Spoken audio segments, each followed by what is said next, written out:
Jai Mata Di and humble salutations on this glorious Sunday morning. August is a special time in South Africa as we celebrate National Women's Month. In keeping with the celebrations, I chat to a phenomenal woman, life and wellness coach Irene Mantri. Sadhana today rounds up with Kugan and Professor Sadhu Rangarajan. But first, we also celebrate India's Independence Day. The shared history between South Africa and India is indeed remarkable. The stories of Madiba and the Mahatma are widely known.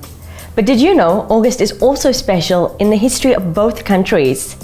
On August 15, 1947, India gained its independence from colonial rule and became an independent state. And in South Africa, on the 9th of August 1956, the Women's March played a fundamental role in South Africa's own struggle for freedom. With India being the motherland of Hinduism, her freedom significantly influenced Hindu practice around the world. Keep watching to find out more.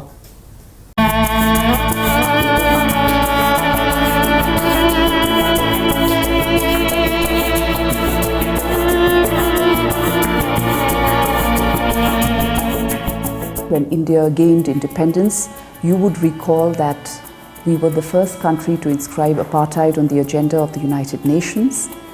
We sustained that, and in 1993 were perhaps one of the first few countries to establish diplomatic relations with South Africa.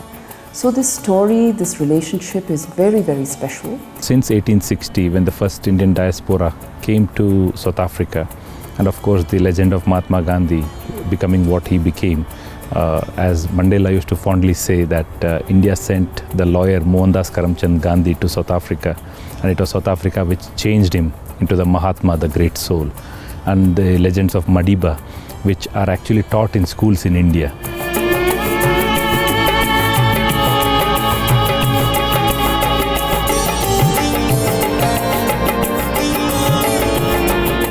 South Africa is the Karam Bhumi, as they say, the place where the action took place for Mahatma Gandhi.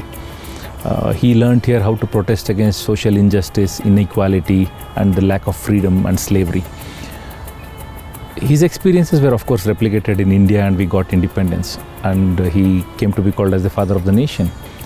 To respect and to pay tributes to this great soul, the government of India decided last year that the 2018 and 2019 would be celebrated as the year of the 150th birth anniversary of Mahatma Gandhi.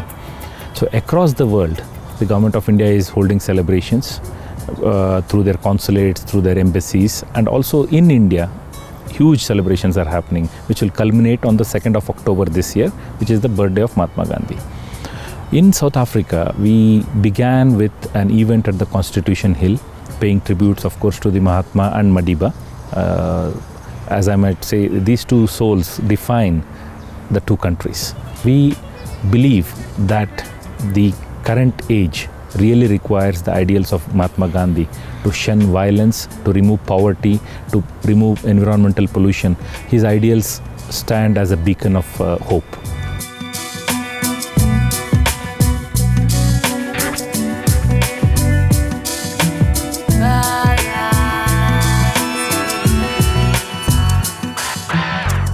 If you look at India, we have our own ecosystem, as a consequence of which we are not hit by that recession. We have the size and scale to sustain ourselves despite the world economy being in a recession. So that is just to give you a little idea of what India is, which the world today is now recognizing, like Make in India, like Beti Bachao, Beti Padhao, which empowers the girl child, like Swachh Bharat or Clean India, Startup India, Digital India. So all of this is part of the New India narrative.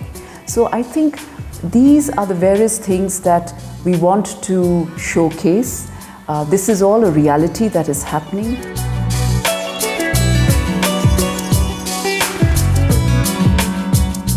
India and Africa, it's very special indeed. Firstly, there is an emotional connect historically between India and Africa.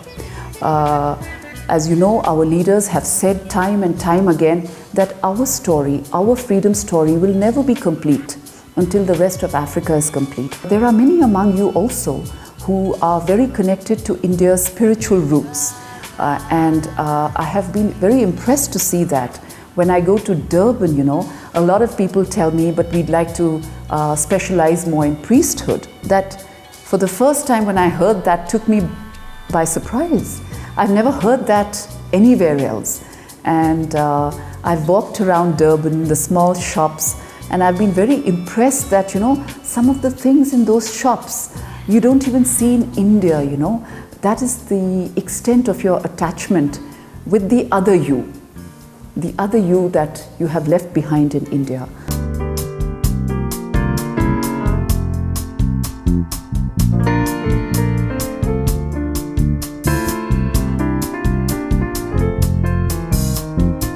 I found that the Indian origin Hindu community here in South Africa have played a very important role in preserving and conserving our ancient history. I have found people of all religions participating in it.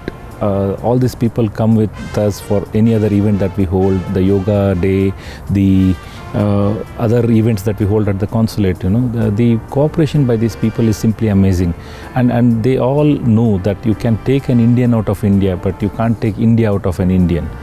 The amazing amount of events that happen, you should see it to believe it, in not only in Lenasia and Laudium, but also across Johannesburg, in Nelspruit, in Rustenburg.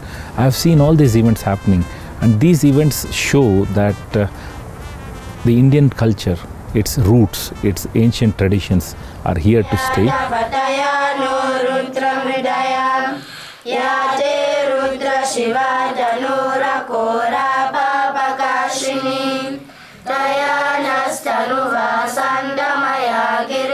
When President Ramaphosa was in India and we all heard his remarkable Gandhi Mandela Freedom Lecture, he complimented the Indian community and not only named some of our stalwarts, but also commented on the qualities that make the diaspora so unique globally and in South Africa.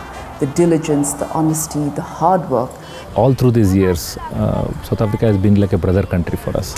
So we in India, we believe that there is a lot more we can achieve together, not only through cultural and heritage means, but also through people-to-people contact. I'm confident that through the various activities and projects in diverse sectors where India is involved in South Africa and South Africa is involved in India, I'm certain that this partnership will only grow to mutual benefit.